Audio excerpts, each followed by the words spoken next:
This is Judge Joe Brown, and we're listening to We All Be News. News-free Dixie for the 21st century.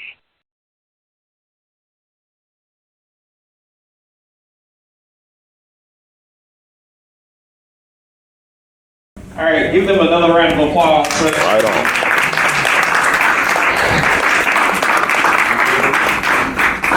All right, so we're going to keep the introductions really short so that we can jump into the discussion.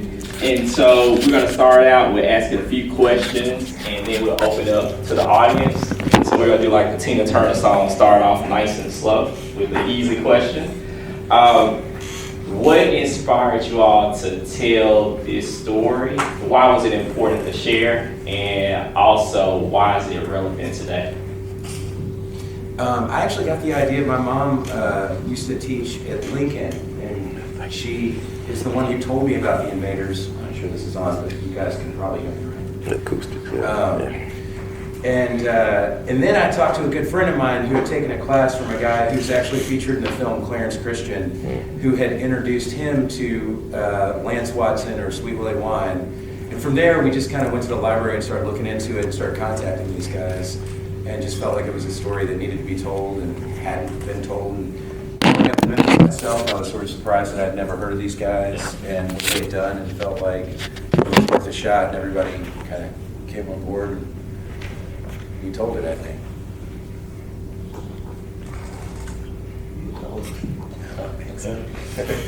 And we want to hear from you all's perspective as well, and also touch on why hasn't this information been shared? Because I know some of us are very involved with social justice and really didn't know a lot about the Invader story.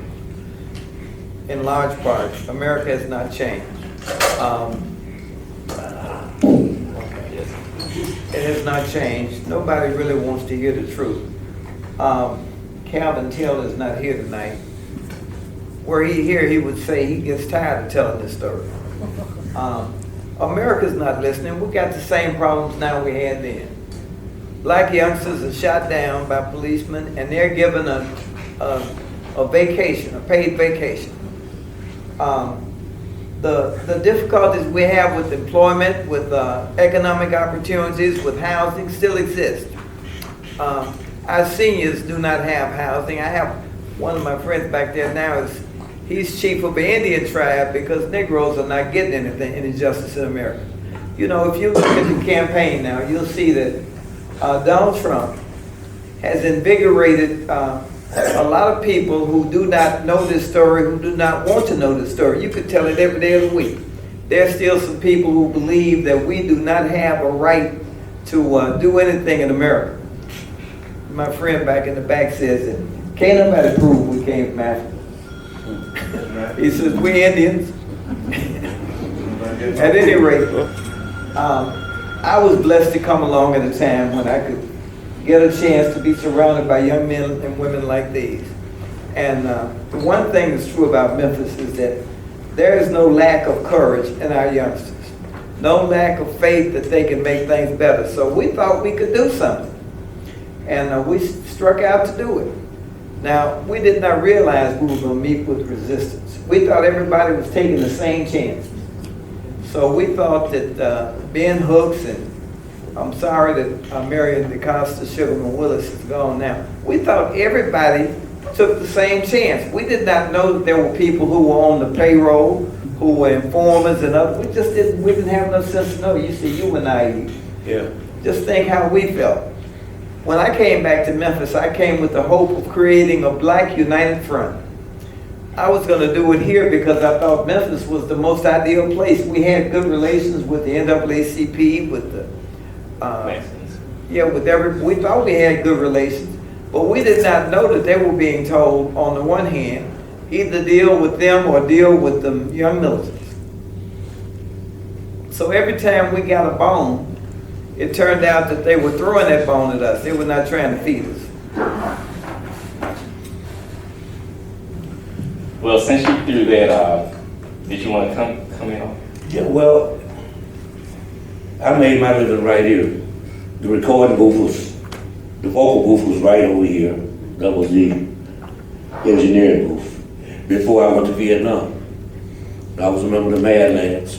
They had hit records. Got drafted in '66. 67 I was in Vietnam. 68 I was in jail. Got back from Vietnam in '67. Met these brothers. And what they were doing filled my heart. It just filled me up.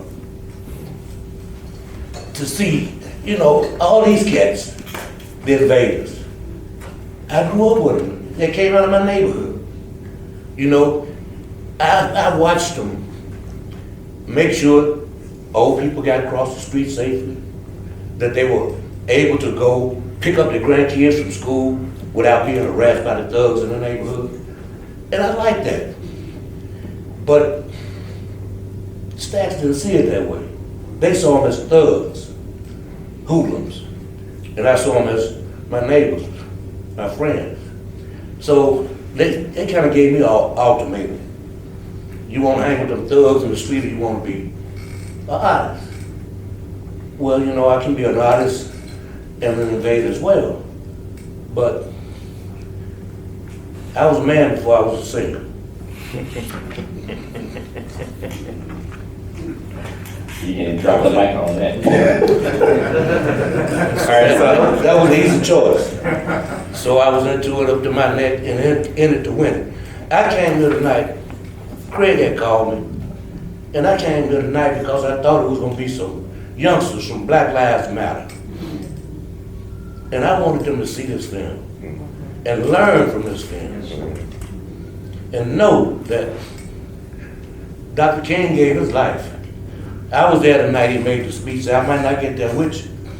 I feel like that. Still do. And I'm still with it. To die, go to jail, whatever. To make my little grandchildren beautiful. I want them to live in a world that's beautiful. You know, if me dying can make the world a little bit more, there ain't nothing to give. Because you never die. You change from one plane to the next, but you never die. You know, especially if you know God. And I think we got a cool relationship. I thank God a woman. I mean, I do. Because I just don't think no man is tough enough to have babies. And God had to be a woman.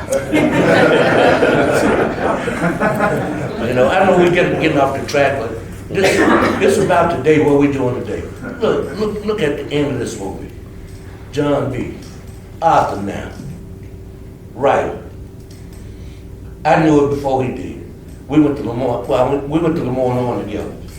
You know, Kobe, I used to be so mad at him because he was smart. And I couldn't catch up. And they didn't have time to slow down. And I couldn't catch up. So John said, look, you just got back out the jungle, so we're going to make you Minnesota fan. I know you know how to fight. I said, cool. So I was good with that. You know, and I got to share this with you. What really brought about my political awareness, I took political science at Lamar. I majored in English. And my mother was a school teacher, so she was always about diction, grammar, you know, so that's about the music. I had a lot of friends who said, man, you sound like a white boy. I said, because I use correct grammar, you know, but I was in the jungle in Vietnam. And we were going through this village, and it was an old Vietnamese cat. He was reading a paper called Stars and Stripes. That's the Army paper. And ex-military know about the Stars and Stripes. And on the front page of the Stars and Stripes, it was a black cat sitting on top of APC, anti-personnel carrier, full combat gear, in the streets of Detroit. Now I'm in the jungle in a rice paddy, and he in the streets of Detroit. And this old Vietnamese cat looked at me and said, same you. Same you. He pointed, he couldn't speak English, but he know to tell me, I got my ass over there, fighting, killing them. And this cat over in Detroit, on APC. And right then I knew, it was just God's will for me to be an invader, because when I left there, All I could think about was if I can stay over here and fight. When I get back home, man, them water holes, them dogs, you know, and the beatings, you have to stand up to it. If you don't, you just wasted your life. Risk your life for somebody else. And the people were nice. They were just like, they reminded me of our people. They were mild-mannered people, kind. You know, the Vietnamese people were. And the country's beautiful. Other than the part we tore up, bombed up. And that's what was on my mind when I got back. Not so much as music, but justice. You know, equality. Being able to hold your head up. All right, y'all can clap on that if you want to.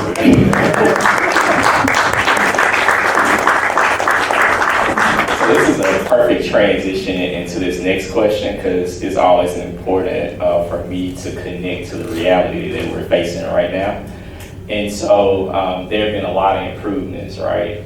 We can go to the zoo 7 days a week as opposed to 1 day. We can freely flow through the community within the city. We've had a black mayor in the Shelby County government. We've had black mayors of the city of Memphis. We have a lot of people of color on the city council and the county commission. And at the same time, some things haven't changed. We're number 2 in terms of the country, in terms of poverty rate. We have the Memphis and Shelby County Crime Commission recently hired former police commissioner Raymond Kelly, who initiated stop and frisk in New York, to be a consultant on the crime plan that's probably funded by the business community within the city. There have been 3 disparity studies that a couple with the county government and 1 with the city that show disparities between businesses and receiving contracts between people of color and women-owned businesses and white male-owned companies. So there are some stark statistics that give support to some things haven't changed. So with that said, you all did some great work in the 60s. What advice would you give to yourselves back then in terms of what would have impacted today? And then also, what advice would you give to those leaders of different movements now in terms of Black Lives Matter and other organizations that are doing the same work today? I would disagree with you on something. I don't think nothing has changed. It's been sugar-coated. It's been institutionalized. But I don't think nothing has changed. And if I had to give the Black Lives Matter brothers and sisters some advice, don't let them hijack your movement. Beware that you could be infiltrated at any minute, and you probably are already. You know, and be willing to die for what you believe in. If one be right, the Father make it right. So just be right, and be willing to die for what you believe in. And if you be right, God will make it right. We weren't supposed to be alive today. We're supposed to be junkies, dead in the penitentiary, or crazy house. Well, they almost stopped me. Well, I've been to all of them, but I made it by the grace of God. But I think it's important to really understand 2 things. We were a part of a generation gap that existed in our community, just like the generation gap that existed in the white community. We never talked about it until now. But the fact is, we did not prepare for a real transition and continuity in our movement. Yep. And what has happened now is that as soon as Black Lives Matter came out, I called Cal to tell her, I said, Cal, go down to the chamber, because he gets a chance to talk to the people at the chamber and all that business. Cliff Stockton is now passed. We don't have him down there. But we now need to consolidate our unity as a people. Right now, there's a young man who ran for both mayor and for congressman sitting right over there. We talk every week. Now, the fact is, we don't know each other. We knew each other then. We had a chance for a Black United Front. I knew you before you were born.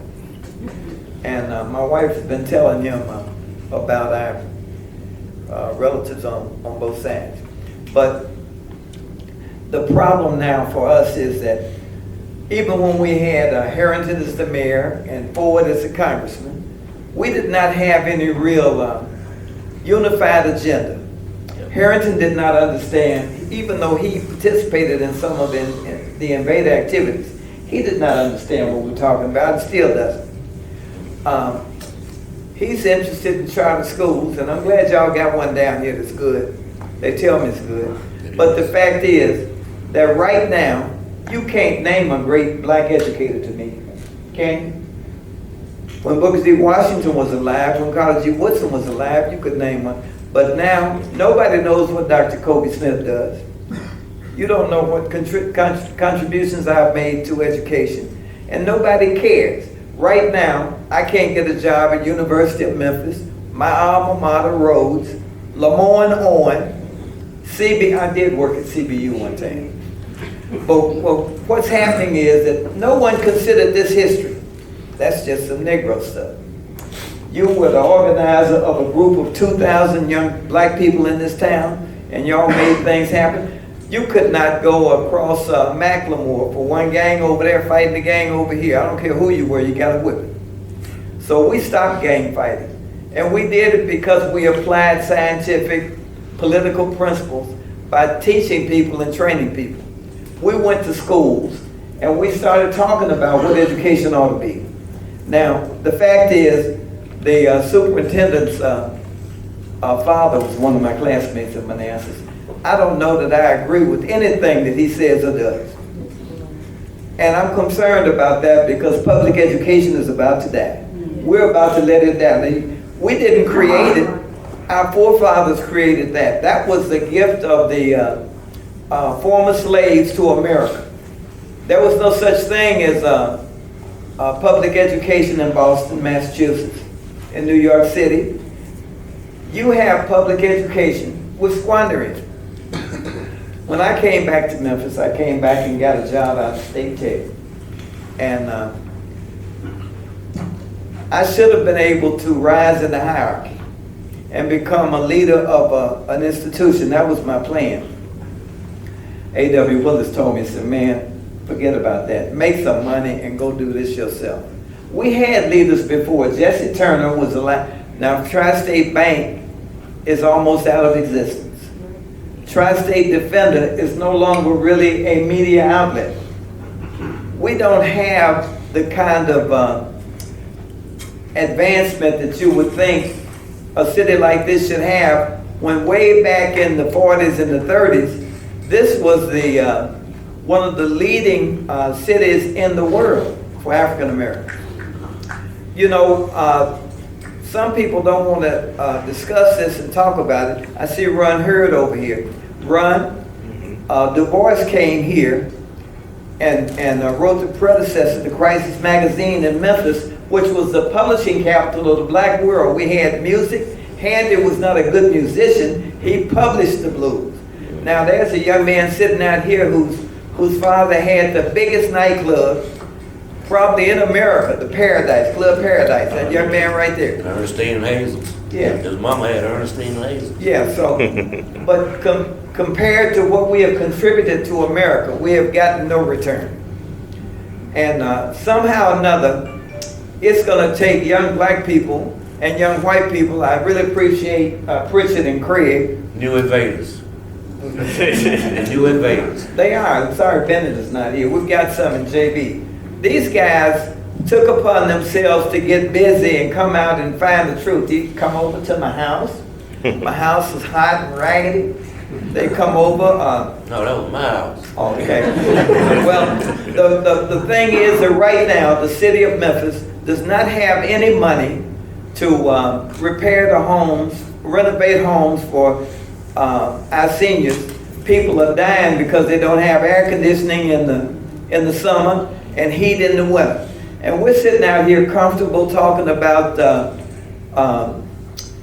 creating a new downtown or a new Memphis or a new suburb. Everybody wants to move out. We've got plenty here to work on. We just don't have people dedicated to working on it. So if you have some time, I really love St. Jude and LaBonna. I think it's wonderful what they're doing over there. But the fact is, when you look at people who have contributed to this thing, from Alma Morris and Cornelia Crenshaw on down, T.O. Jones, those kind of people, the common black person is not getting any credit for what we have contributed to America. So somebody needs to say, time out, Donald Trump, Hillary too. And right now, we can't even tell people to go vote. So I'm glad you said something about Black Lives Matter. The biggest thing we can say right now is form relationships and keep them. Now, I got some people in here that I've known through the years, and some that have been sent to me by other people. My brother sent Ron Hurd to me. I'm so glad he did. Now, if y'all want to find out how to communicate with each other, do that. Get on his radio and TV program and contribute. It's not a question of race. It's not a question of know-how. Right now, we have all kinds of people. Everybody wants to talk about you are an exception.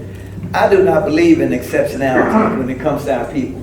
I think the average poor person can cut it. If Tom Lee could take that boat out there and go and save all those people in the river, then, you know, he was a member of my church. God rest his soul. I remember his wife better than I remember him. But the fact is, You need to cut it out, man. yeah. Yeah, she was another wonderful. But thank you, though. Look, it's all right. Look, you know, I used to be a scoundrel. Ain't no question about it. You know what they say, once a scoundrel. Well, yeah, but you know, that was when I could do all night what it takes all night to do. But, you know, with some things, now that I've lost my hair, got some teeth and everything else, it's about a different thing now. It's about the future of America, not just for my grandchildren, but it's for all of our children. They're about to let America go. You got people who would auction America off tomorrow morning. And some of them are influential. They want to give it up. They'd rather see the Chinese take this than for us to share it. And we need to understand that. So there are people who are working hard. I was so glad to meet Jeff. Jeff, I need a job. John Gary should be down here on your staff and faculty. I'm not just trying to get us individual jobs, but we need for people to understand that this thing, I told Jeff that I was sitting back in by the piano with Isaac and with Isaac Hayes and David Porter when they wrote Soul Man. You know, that was a long time ago. And somehow or another it doesn't have the same significance because they killed STAX. A young man who ran the bank told me, he says, you know, they had they had $18 million in assets and $22 million in debt. They had about 30 tapes in the can. When they cut them off, they cut off the money.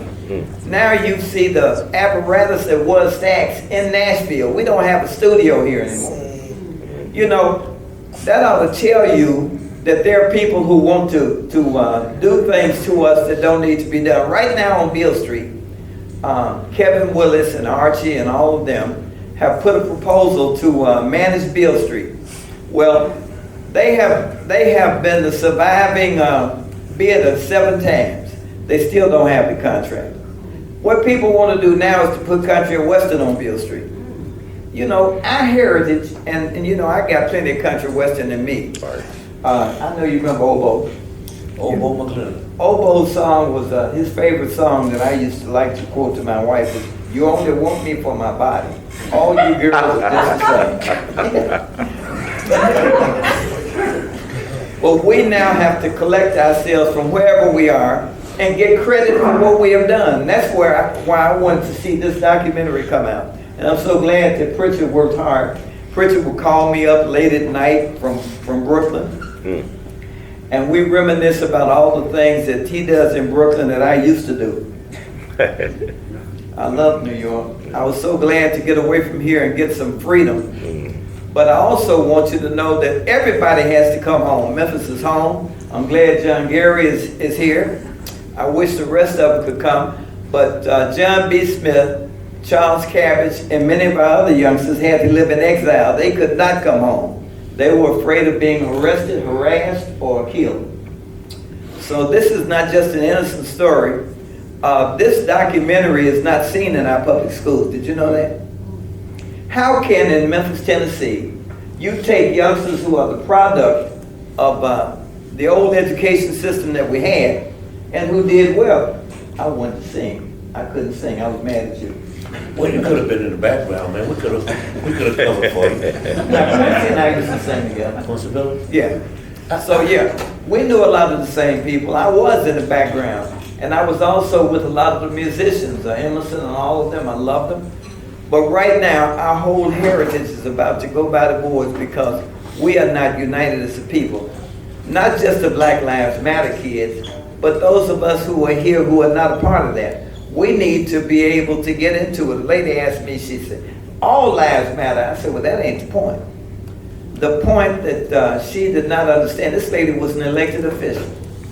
The point that she did not understand is all lives matter if the people who get paid to protect man will do so without having to kill me. That was true in 1966. It's true today. 1866, 1766. You know, all the way up until today. I can't wait to see Nat Turner. Yeah, it opens Friday, by the way. So definitely want to take this time to open it up to the audience. We have tons of other questions, but wanted a few questions from the audience. So if you raise your hand, we can get a microphone to you.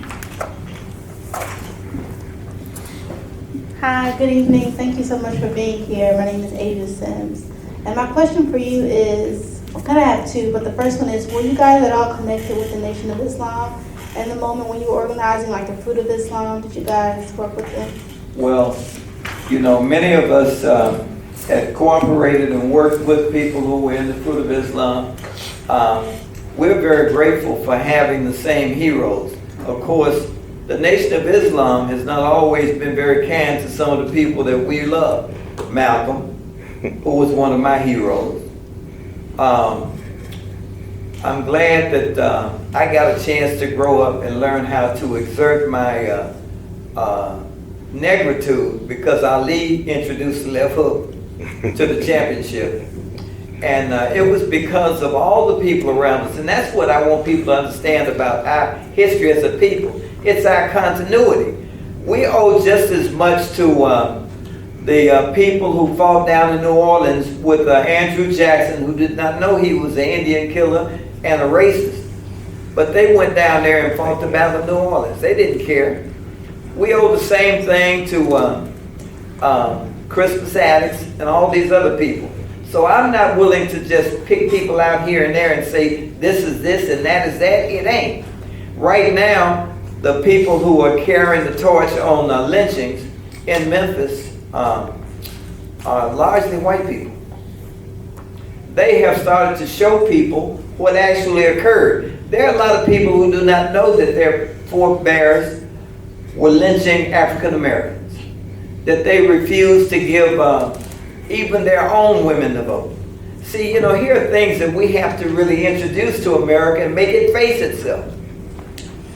Our role as a people is to keep this thing going. If we can keep it going, you know, Dr. King and I used to argue and debate every day in Mississippi, on the American March in Mississippi. Stokely Carmichael, all of us would be down there.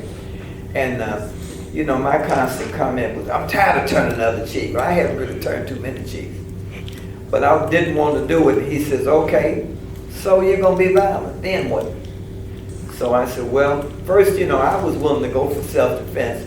But then when you come up with real killers, and if you remember back in the documentary, there was a picture of a man kneeling over Dr. King, pointing to where he said the shot came from. That man was in our organization as an infiltrator. That man was paid by the police department and by the CIA to spy on us. Wow. So I want you to understand that we have to point out all of the things that are happening in our society. I'd like to respond to your question when you get through. Okay.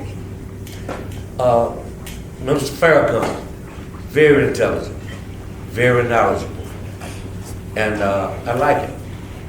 But I'm a very emotional person. I love Malcolm. I think he had something to do with Malcolm's assassination. That took away from what he's doing today for me.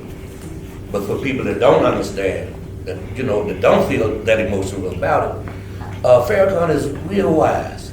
He says a lot of things that make sense to me, and he has facts to back him up. But I'm not one for institutionalized religion, period.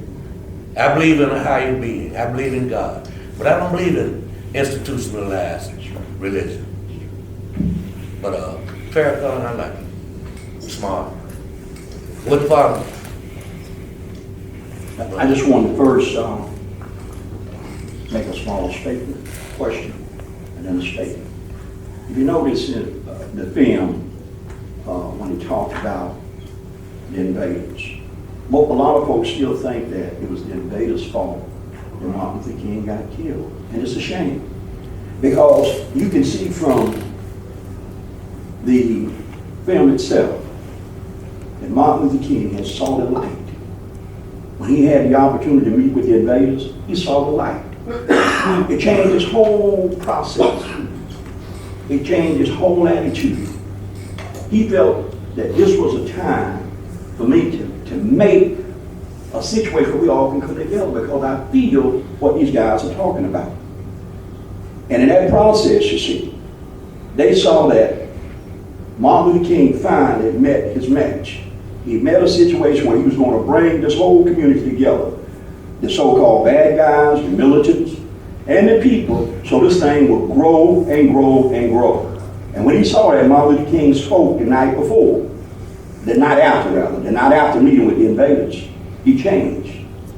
And he was ready, like he said. He had been to the mountaintop. He saw everything he needed to see. He finally met a group, an organization that believed in doing what was right. And he felt good about it, so he was ready to go.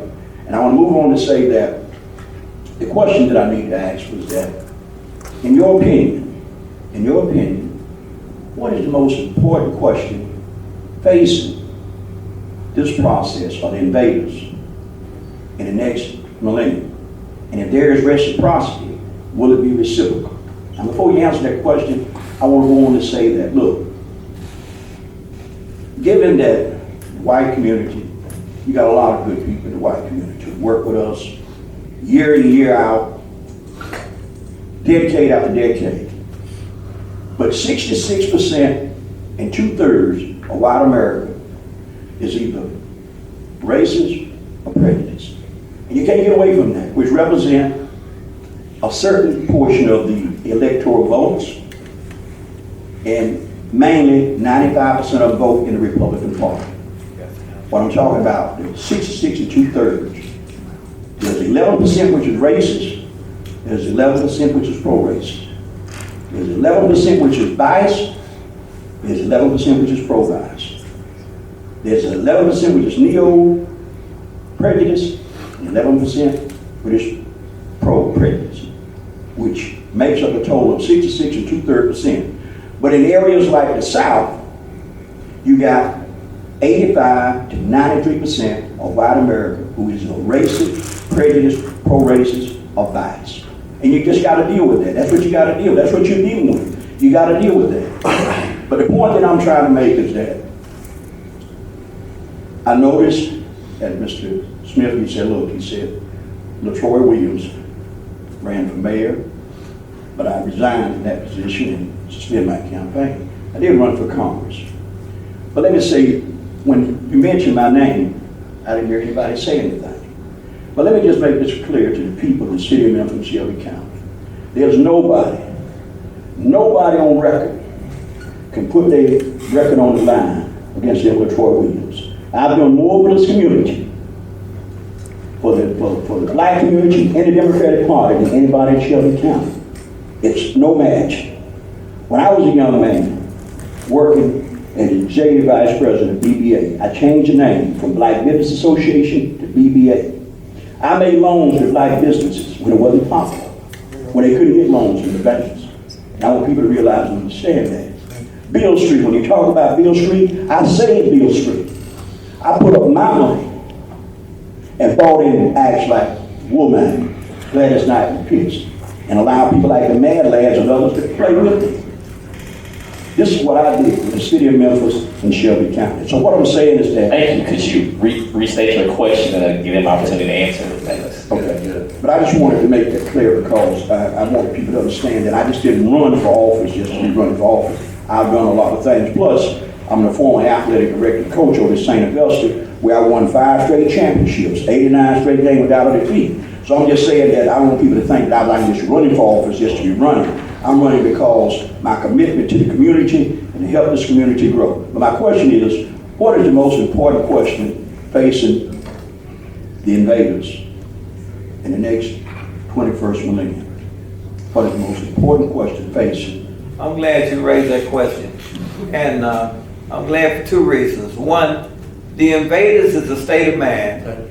And the invaders are all of us who want to get out here and act like we know how to create a new world. Staying relevant, staying on top of it, trying to keep pushing the envelope, trying to push this nation and the world forward is our objective. I'm glad that Pritchett started the documentary off by showing what was happening around the world. It wasn't just happening here. You were having people stand up all over the world, but people could not understand. Black people wanted to stand up. That was, in America, you had people who could understand Poland, Hungary, Czechoslovakia, Russia, but they could not understand people in America saying, we want to end on this. I just want to say this last thing about... Come on, man, this Thank you. campaign, right? Can you keep your question or comment a minute or less so I can answer it? Yeah, I could probably do that. I want to thank you all for your service, including this brother right here, for your service to in America's longest running war. This is America's longest running war. October 7th, this Friday, also marks the birthday of the Honorable Elijah Muhammad. And you talked about Vietnam. And so when you talked about Vietnam, I thought about the fact that they're trying to get a pardon for Marcus Mosiah Garvey. But back in the day, Ho Chi Minh, the leader of the Viet Cong, used to come all the way from Vietnam to Harlem just to hear Marcus Garvey speak. That's the power of black people. Look for me in the whirlwind. So I want to ask this as well, because storytelling is such a powerful thing. You know, like great acting, everything's about the story, the art of storytelling. And I was just very curious, because y'all brought up the Nation of Islam. Few people know that the secretary for the Nation of Islam, the national secretary, was John A.L.L. He was FBI. He was responsible for the communication between Malcolm X and Elijah Muhammad. So the government was involved in killing Malcolm X. Also, you talked about Morel McCullough. I'm curious if the filmmaker was able to reach out to Morel McCullough at all. And I'm also interested to know who made the invaders leave the Lorraine Motel. And also Frank Holloman, I think that should have been more investigated, because Frank Holloman controlled the Memphis police and fire department, and he was J. Edgar Hoover's #3 man in the FBI for 25 years. J. Edgar Hoover hired the first black FBI agent to neutralize Marcus Garvey. Agent 800, James Wormley Jones, DC, detective and World War I hero. But I just want to say that I want to thank you all, because this history is so important that we understand because Jesse Jackson was allowed to leave Memphis that night. Like 9/11, nobody was allowed to be on airplanes except Bin Laden's family. I want to speak to that. So I was just able to leave Memphis where everything was shut down. Thank you, I'm shut up now. Thank you. In this film, thank you, brother. In this film, something that y'all should take notice to. They showed the Rivermont Hotel, right? Dr. King got killed at the Lorraine. That's right. Did you ever wonder how he got from the Rivermont to the Lorraine? Now, they weren't going to kill him at the Rivermont. No, it was a white hotel. Big, famous hotel at the time. Them preachers talked him into going.